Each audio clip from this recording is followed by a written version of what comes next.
Meet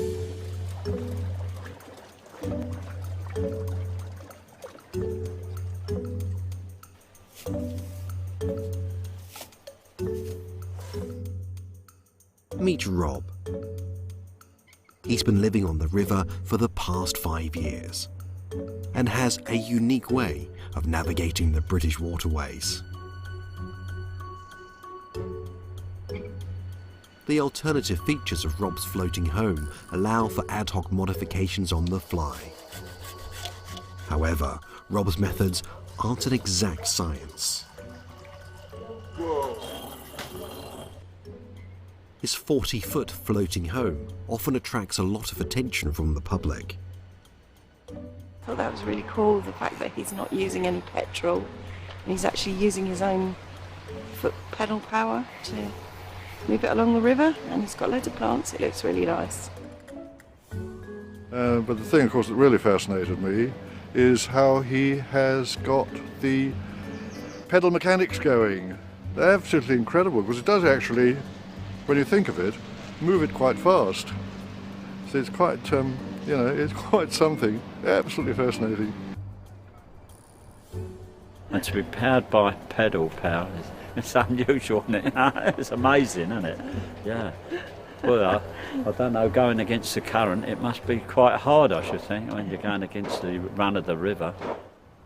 Starts with the engine, and the coup of it is, I'll tip it up so you can get a better view of it, is the twisted chain, which goes from this plane into the propeller's plane, avoiding bevel gears that needs an engineering workshop.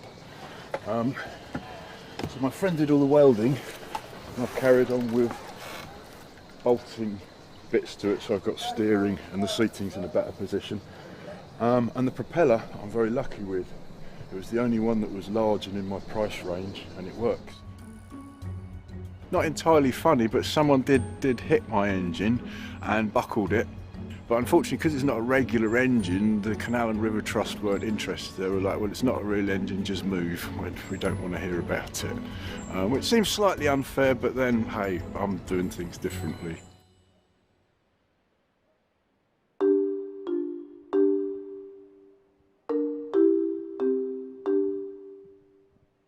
Although it may look like a carefree way to live, residing on the river comes with a variety of challenges.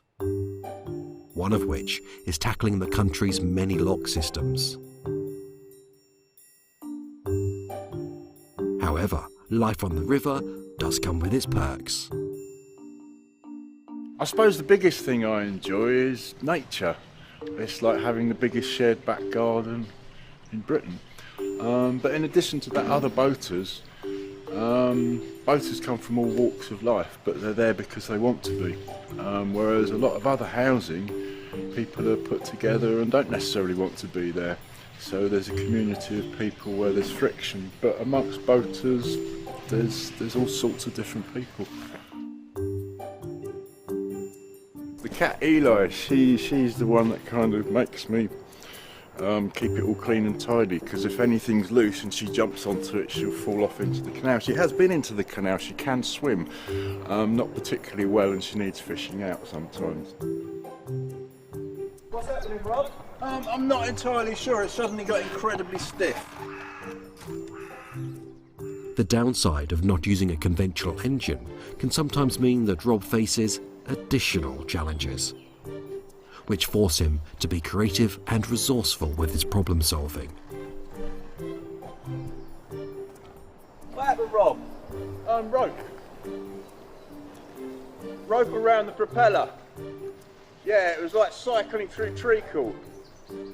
And I should carry a knife with me, but unfortunately they're illegal.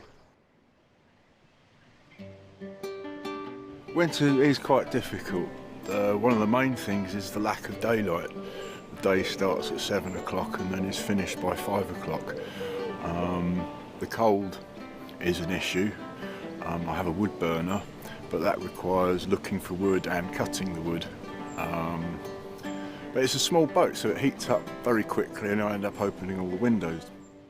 Since leaving behind his landlocked lifestyle, Rob is still drawn towards the city he once called home.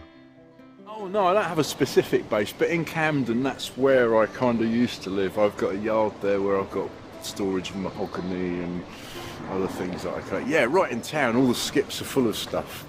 So I do tend to, and that all goes there. So London is your base. London is my base, yes. Life's easier, it's a big magnet that draws me back there all the time.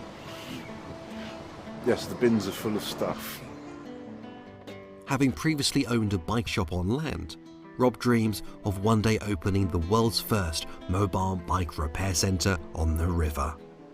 Bike shop on the boat is a long way off, but that's ultimately where I'm heading, hopefully.